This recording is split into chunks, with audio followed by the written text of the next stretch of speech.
Guilt and shame can feel like heavy chains, keeping you stuck in the past. But what if you could break free?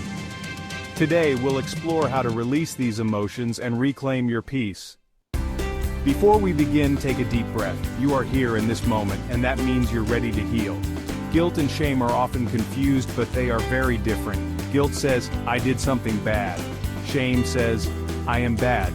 One is about an action, the other is about identity. And today, we'll learn how to separate the two, and let go of what no longer serves us.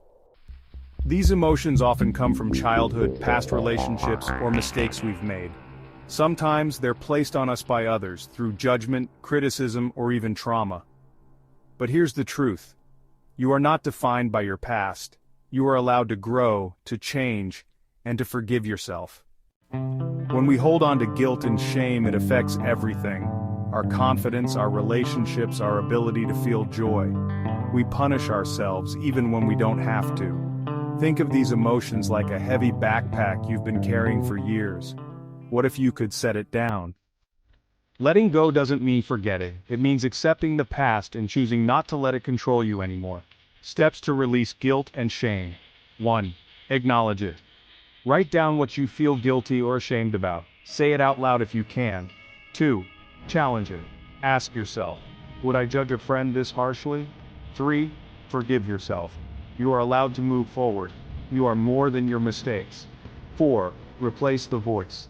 Instead of saying, I am not enough, try, I am learning and growing every day. Now let's do a powerful exercise. Write a letter, not to anyone else, but to yourself. A letter of forgiveness. Start with, Dear your name. I forgive myself for, and write whatever comes to mind. Then, read it out loud. And if you're ready, tear it up, burn it safely, or keep it as a reminder that healing is happening. Healing guilt and shame takes time, but every step forward is progress. You deserve peace, and it starts with self-forgiveness. In our next session, we'll explore how to recognize and process emotional triggers so they no longer control your life. If this video resonated with you, let me know in the comments. What's one thing you're ready to forgive yourself for today?